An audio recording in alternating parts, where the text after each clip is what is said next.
I want to tell you something that will change everything, and I need you to really hear me. Right now, in this very moment, there is a miracle waiting for you. Not someday, not when you finally deserve it, not after you've fixed yourself or become perfect. Right now. But here's what I've learned after years of watching people suffer needlessly. The only thing standing between you and that miracle is an old fear you're still feeding. A fear you've carried so long it feels like part of your skeleton. And I'm going to show you exactly how to release it, because I cannot bear to watch one more person lock themselves out of their own magnificent life. Listen, I know what it feels like to be gripped by terror. I've sat with women who couldn't sleep because fear was screaming in their ears. I've held the hands of men who smiled on the outside while inside they were drowning in worry about money, about failure, about being found out as not enough. I've seen people literally make themselves sick with fear. And here's the thing that breaks my heart. Every single one of them thought the fear was protecting them. They thought if they just worried enough, planned enough, controlled enough, they could keep disaster away. But fear never protected anyone. Fear is a liar. Fear is the only thing that blocks the infinite good that God has already prepared for you. You need to understand something fundamental. The universe is not withholding your blessings until you earn them. God is not sitting up there deciding whether you're worthy. The storehouse of infinite supply is already full, the door is already open, and your name is already on abundance beyond what you can imagine. But you're standing outside that door, frozen, because you're listening to fear instead of faith. You're giving more power to what might go wrong than to what God has already made right. I'm going to tell you how I know this is true, and then I'm going to walk you through exactly how to release that old fear so completely that miracles have no choice but to flood into your life. Here's what I've witnessed, over and over again. The moment someone truly releases fear, not just intellectually, but in their bones, everything shifts. I mean everything. The phone rings with the exact opportunity they needed. The relationship heals, the money appears, the health returns. And they always look at me with shock, as if it's magic. But it's not magic, it's law. It's the most reliable law in the universe. What you expect, you experience. What you fear, you draw to you. What you release with faith, God replaces with miracles. But releasing fear isn't what most people think it is. You can't just decide not to be afraid. You can't positive think your way out of terror. You can't pretend everything's fine when your hands are shaking and your heart is racing. I'm going to show you something deeper, something that actually works, something that will free you in ways you've never imagined possible. Every fear you carry has a root, and that root is always the same thing. The belief that you are alone, that you have to make everything happen by yourself, that your good depends on circumstances, other people, or your own limited power. This belief is the great lie.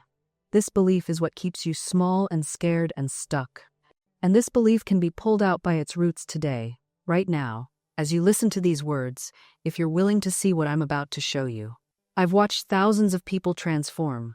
I've seen the impossible become inevitable. I've seen disease disappear, debt vanish, despair turn to joy so bright it lights up everyone around them. And it always starts the same way, with one person deciding to trust God more than they trust their fear. So let me ask you something, and I want you to answer honestly, just to yourself. What are you most afraid of right now? What's the fear that wakes you up at night? What's the worry that colors everything else in your life? Is it money? Is it loss? Is it being alone, being rejected, being exposed? Is it that you'll fail, or worse, that you'll never get the chance to try? Whatever it is, I want you to hold it gently in your mind as we continue, because that specific fear is about to lose its power over you forever. Here's the thing about fear that nobody tells you. It's not actually trying to protect you from danger. It's trying to protect you from time's change, asterisk. And your subconscious mind, bless it, cannot tell the difference between change and death. To that ancient part of your brain, they're the same thing. Think about it. When you imagine asking for that raise, speaking on that stage, or finally having that difficult conversation, your body responds as if you're standing at the edge of a cliff. Heart racing, palms sweating, throat closing. But you're just sitting in your living room. You're completely safe. So what's really happening? Your subconscious is running a program that was installed when you were too young to question it. Maybe you spoke up once as a child and were told to be quiet. Maybe you tried something new and were laughed at. Maybe you succeeded at something and suddenly everyone expected more from you, and that pressure felt unbearable. So your mind made a decision. This thing equals pain. Avoid it at all costs. And here's where it gets fascinating. That decision, made perhaps 30 years ago by a 5-year-old version of you, is still running your life today. That 5-year-old is still at the control panel, pressing the panic button every time you get close to the very thing you say you want. I worked with a woman once who couldn't understand why she sabotaged every relationship right when it got serious. Every single time, like clockwork. 3 months in, she'd pick a fight, or find a fatal flaw, or suddenly decide she needed to focus on herself. We traced it back to one moment. She was 7 years old, watching her mother cry after her father left. And in that moment, her brilliant little mind made a connection. Love equals abandonment. Love equals pain. If I never let anyone get too close, I'll never hurt like mommy is hurting. That wasn't a conscious choice. It was a survival mechanism, and it worked perfectly. For years, it kept her safe from heartbreak, but it also kept her safe from love, from intimacy, from partnership, from joy. She had built the perfect defense system, but she'd also built her own prison. And here's what most people never realize about these protective patterns. They don't just shield you from pain. They shield you from everything. You can't selectively numb. When you close your heart to hurt, you close it to happiness too. The woman who won't let herself be vulnerable in relationships? She also can't experience deep connection. The man who stays busy to avoid his grief, he's also avoiding his capacity for peace. The person who keeps everyone at arm's length to prevent rejection, they're also preventing intimacy. Your survival strategy becomes your limitation. And the cruel irony is that these patterns worked so well in the beginning that your subconscious mind keeps using them long after they've stopped serving you. Your inner child is still fighting battles that ended decades ago, still protecting you from threats that no longer exist. That business owner who's terrified of hiring help because his father's business partner betrayed him, his fear is real, his vigilance is understandable, but he's treating every potential employee like they're his father's partner. He's fighting a 30-year-old battle in every new relationship, and it's keeping his business small, his stress high, and his life isolated. The mother who hovers over her children because her own mother was absent? She's trying to give them what she never had. Beautiful intention, but she's suffocating them with the love she wished she'd received. She's solving her childhood wound by creating a different wound in her children. We all do this. We overcompensate. We overcorrect. We swing the pendulum so far in the opposite direction that we create new problems while trying to solve old ones. The woman who grew up poor and now can't stop working, can't enjoy her wealth, can't ever feel like she has enough, she escaped poverty. But she's still imprisoned by it. The survival pattern that drove her to success is now preventing her from enjoying that success. The man who was criticized as a child and now cannot accept any feedback, who interprets every suggestion as an attack. He's protected his ego, but he's also stopped growing. His defense mechanism has become his ceiling. Your protection has become your prison. Your shield has become your cage. And the hardest part? These patterns feel like you. They feel like your personality, your preferences, your nature. The avoidant person thinks, I'm just independent. The workaholic thinks, I just have a strong work ethic. The perfectionist thinks, I just have high standards. But these aren't you. These are your wounds wearing a costume. These are your survival strategies pretending to be your identity. And here's the truth that nobody wants to hear. Those wounds you're carrying, they're costing you everything you actually want. That independence you're so proud of, it's keeping you lonely. That work ethic you wear like a badge, it's keeping you disconnected from the people who love you. Those high standards, they're keeping you exhausted and unfulfilled. I had a student once who came to me exhausted, completely burnt out. She said, Florence, I don't understand. I do everything right. I show up early. I stay late. I never say no. I'm the most reliable person everyone knows. So why do I feel so empty? And I asked her one question. When was the last time someone truly saw you? Not what you do for them, but who you actually are. She couldn't answer. Because she'd been performing her wound for so long, she'd forgotten there was a person underneath it. This is what unresolved pain does. It doesn't just hurt you. It hijacks your entire life. It becomes the lens through which you see everything. It becomes the script you follow without realizing you're reading from it. The rejected child becomes the adult who never asks for what they need. The criticized child becomes the adult who won't try anything unless they know they'll succeed. The invisible child becomes the adult who performs and achieves and accomplishes, desperately hoping someone will finally notice. And here's what breaks my heart. We think we're protecting ourselves. We think these strategies are keeping us safe. But really, we're just building more sophisticated prisons. The walls get higher, the masks get heavier, and somewhere along the way, we lose touch with the truth of who we actually are. Because underneath all of it, underneath the performance, underneath the defense mechanisms, underneath the survival strategies, there's a you that never got wounded. A you that's still whole. A you that's been waiting, quietly, patiently, for you to come home. But you can't come home until you're willing to look at what you've been running from. And here's the truth. Nobody tells you about what you're running from. It's never as terrible as the energy you spend avoiding it. Think about that for a moment. Really think about it. How much mental energy have you burned convincing yourself you're fine? How many hours have you lost scrolling through other people's lives, pretending you're just relaxing when really you're numbing? How many conversations have you had where you performed the part of totally okay person while inside you're screaming? That's exhausting. That's more exhausting than actually facing what's there. I watched my best friend do this for 3 years.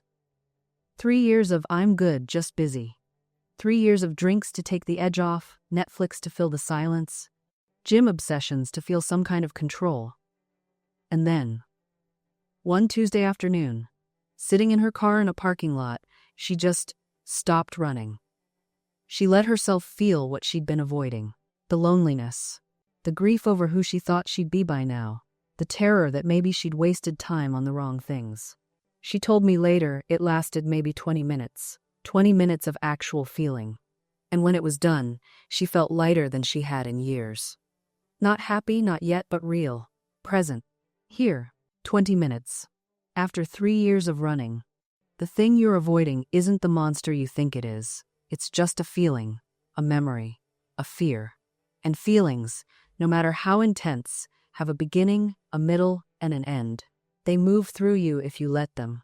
But when you run, when you resist, when you numb, you freeze them in place. You make them permanent residents instead of passing visitors.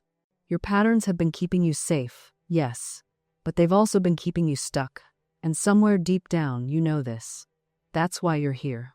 That's why something in you whispers late at night that there has to be another way. There is another way, but it doesn't start with a new routine or a better strategy. It starts with stopping, with turning around, with looking at what you've been running from and saying, okay, I see you. I'm ready now. Because avoidance isn't just exhausting, it's expensive. Every time you run from what you need to face, you're spending energy, you're spending peace, you're spending time. You're taking loans out on your future self, and the interest compounds daily. Think about it this way.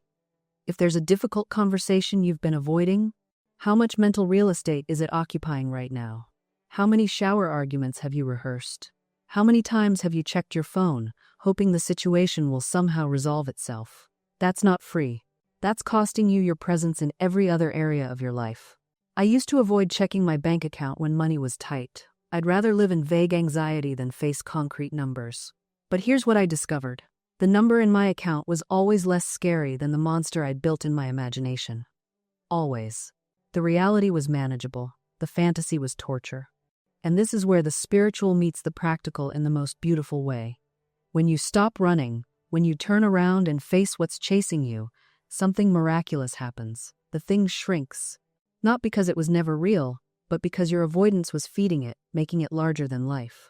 There's a reason every spiritual tradition has some version of facing the shadow.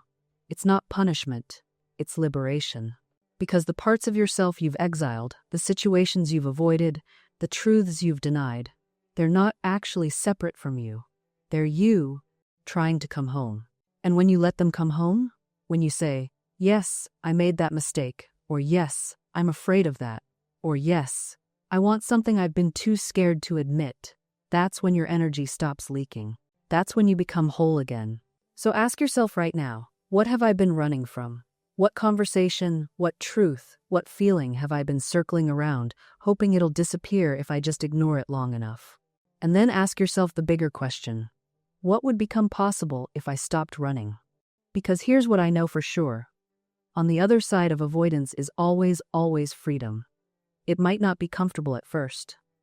You might have to have the hard conversation. You might have to admit you were wrong. You might have to feel the feeling you've been numbing. But comfort is overrated. Freedom is priceless.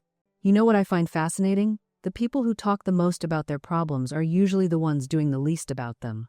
They've turned their struggle into their identity. And I get it, there's comfort in the familiar, even when the familiar is miserable. But here's the truth nobody wants to hear. You're not stuck. You're scared. And those two things feel identical until you actually test which one it is. I worked with someone once who swore she couldn't leave her job. Absolutely convinced. She had a million reasons: the economy, her age, her resume gap, her mortgage. Every single one sounded reasonable. You would have believed her too. Then her company announced layoffs. And guess what? Within 6 weeks, she had a better position at a company she'd always dreamed of working for. Same economy, same age, same resume. The only thing that changed was that staying became more terrifying than leaving. We're so good at building cages and then pretending we can't find the key. And listen, I'm not saying your fears aren't real. Fear is real, but fear doesn't mean stop. Fear means pay attention. There's a difference between danger and discomfort, and we've forgotten how to tell them apart. Your intuition knows. It always knows. It's that quiet voice you keep talking over with logic and worst-case scenarios and what-ifs. It's the feeling in your body before your brain starts explaining it away. You know that feeling when you're about to say something true and your throat gets tight? That's not a sign to stop talking. That's a sign you're about to break through something. The life you want is on the other side of the conversation you're avoiding. The healing you need is on the other side of the feeling you're resisting. The breakthrough is on the other side of the fear that keeps you small. And nobody's coming to give you permission. Nobody's coming to make it easier. Nobody's coming to guarantee it'll work out. That's the part they don't tell you about freedom. It's yours to take. But you have to take it scared. I used to think courage meant not being afraid. Now I know courage means being terrified and doing it anyway. It means your hands shake while you hit send. It means your voice cracks while you speak your truth. It means you cry in your car and then you walk into the building. That's not weakness. That's warrior work. And I learned something about those car cries that changed everything. They're not interruptions to your faith. They're part of it. The spiritual path isn't about pretending you don't feel things. It's about feeling them fully and choosing your direction anyway. I worked with a man, once brilliant scientist, completely logical mind, who came to me because his teenage daughter had stopped speaking to him, years of estrangement. He'd tried everything his mind could devise, reasoning with her, giving her space, sending carefully worded letters. Nothing worked. And one day he broke down in my office and said, "I just miss my kid." That's when I knew he was ready for the real work. Because before that moment, he'd been trying to fix the problem. Now he was finally willing to feel it. We did something together that probably looked foolish to the logical mind. We spoke as if the relationship was already healed. We gave thanks for the restoration that hadn't yet appeared in the physical world. We blessed his daughter every single day, not with manipulation or agenda, but with genuine love. 3 months later, she called him. 6 months after that, she came home for dinner. Today, they talk every week. Was it the words we spoke? Was it the prayers? Was it just time doing what time does? I'll tell you what it was. It was the alignment of his inner world with his desired outer world. See, while he was busy being hurt, being right, being logical, he was also energetically pushing away the very thing he wanted. His invisible thought atmosphere was saying rejection so loudly that nothing else could get through. But when he shifted to gratitude before the evidence, everything changed. Not because gratitude is magic fairy dust. Because gratitude is a frequency. And that frequency opened a door that blame and hurt had locked shut. This is what I mean when I talk about the law. Not rules. Not punishment. Not earning your way into God's good graces. Just this: you cannot walk north and arrive south. The direction of your inner gaze determines the landscape of your outer life. And yes, it takes practice. Yes, some days you'll forget. Yes, you'll slip back into the old patterns of worry and resentment and fear. That's not failure. That's being human. The practice isn't perfection. The practice is return. You notice you've slipped into fear, and you gently turn back toward faith. You catch yourself speaking defeat, and you choose different words.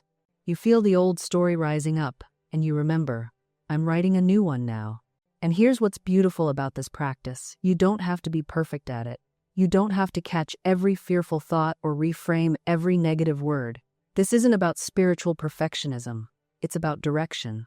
It's about where you're moving, not where you're standing, in any single moment. Think of it like steering a ship. The wind will blow you off course. The waves will push you sideways. But as long as you keep adjusting, as long as you keep turning the wheel back toward your destination, you'll get there. You don't abandon the journey just because you drifted for a while. You correct, you adjust, you continue.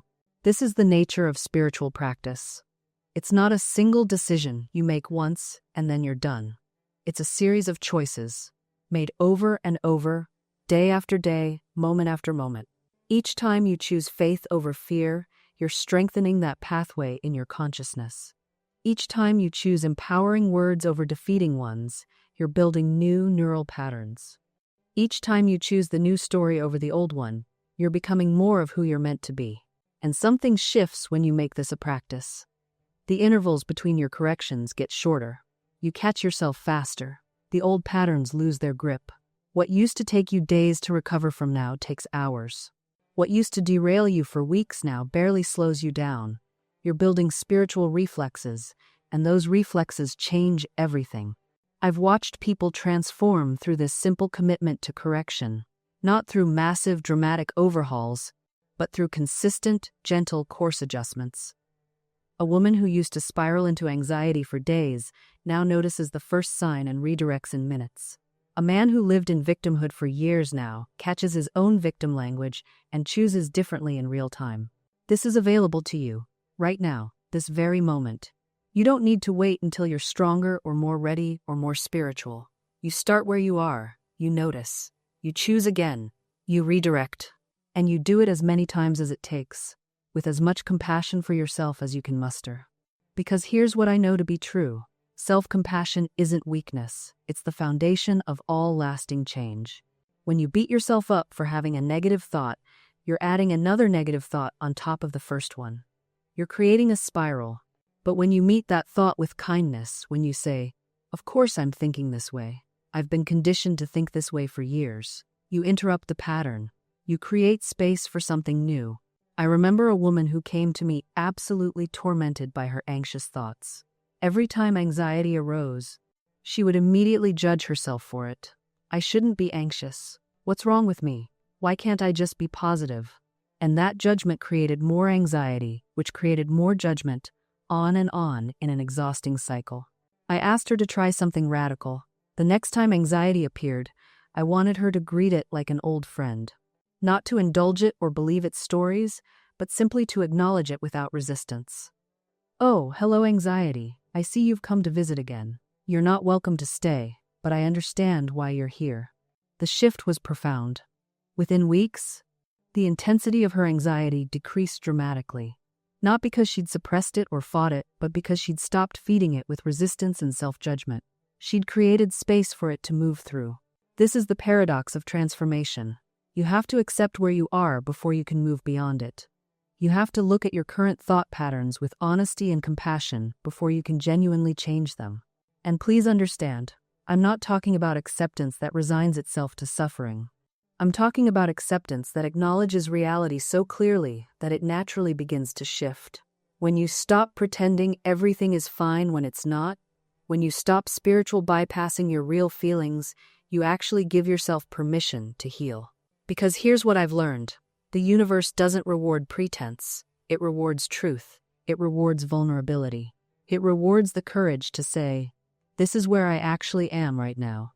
I worked with a woman who had been affirming abundance for 3 years while drowning in debt. Every morning, she'd look in the mirror and declare, "I am financially free. Money flows to me effortlessly." Then she'd open her bank account and feel that sinking feeling in her stomach. The cognitive dissonance was destroying her. When she finally came to me, exhausted and defeated, I asked her a simple question. "What if you just told the truth?" She looked at me like I'd suggested she jump off a cliff. "You mean, admit I'm broke?" I mean, acknowledge where you are without making it mean you're a failure. So we changed her practice entirely. Instead of these sweeping declarations that her nervous system couldn't believe, she started with something radically different. Right now, I have $17 in my account, and I'm learning to manage money differently. I'm scared, but I'm willing to change. Within 2 months, her entire financial situation had shifted. Not because the affirmation was magic, but because she stopped fighting reality and started working with it. When you acknowledge what is, you stop wasting energy on resistance. And that freed up energy, that's what creates actual change. This is the part they don't tell you in the happy manifesting Instagram posts. They don't tell you that before the breakthrough comes the breaking open. They don't tell you that real transformation requires you to stand in the ruins of what you thought was true and say, okay, what now? The spiritual path isn't about never falling apart. It's about knowing that falling apart is often exactly what needs to happen. Because sometimes, you have to let the old structure crumble completely before something new and authentic can be built. I think about the caterpillar in the chrysalis. Do you know what happens in there? The caterpillar doesn't just grow wings and emerge all pretty. It completely dissolves. It becomes liquid. Its entire structure breaks down into something that looks like destruction, but is actually the most profound transformation. That's what real spiritual growth looks like sometimes. Not Instagram perfect, not wrapped in a bow. Messy, uncertain, terrifying. But on the other side, flight. And you know what happens when you finally take that leap. When you stop white-knuckling the ledge and let yourself fall into the unknown, you discover something absolutely wild. The universe was waiting for you to get out of your own way. All those things you were trying so hard to force, to control, to micromanage into existence, they were being held up by your resistance, by your death grip on how you thought it should happen. I've seen it 1,000 times. Someone finally surrenders their timeline, their specific blueprint of, this is how my life must unfold, and suddenly, boom, the thing they wanted shows up. Just different than they pictured. Better, actually. But they never would have received it if they were still clutching their original vision. Because here's what we forget. We're working with limited information. We're down here in the trenches with our human perspective, our past wounds, our conditioning about what's realistic or appropriate or safe. We don't see the whole chessboard. We don't know that the job we didn't get was about to tank the company. We don't know that the relationship we mourned losing was actually blocking us from meeting someone who actually sees us. We don't know that the failure we experienced was redirecting us toward our actual calling. The universe, call it God, Source, your higher self. Whatever resonates has the aerial view. It sees the shortcuts we can't see, the connections that aren't obvious yet, the timing that will actually work. But it can't deliver any of that if we're busy strangling every outcome with our fear-based controlling. This is where faith becomes practical, not just poetic. Faith isn't about being naive or passive. It's not about sitting on your couch, eating chips, waiting for your dreams to knock on your door. Faith is about doing your part, taking action, showing up, putting in the work while simultaneously releasing your stranglehold on the outcome. It's saying, I'm going to give this my best effort, and trust that whatever unfolds is somehow for me, even if I can't see it yet. That's the dance. Action plus surrender. Effort plus ease. You plant the seeds, you water them, you make sure they get sunlight.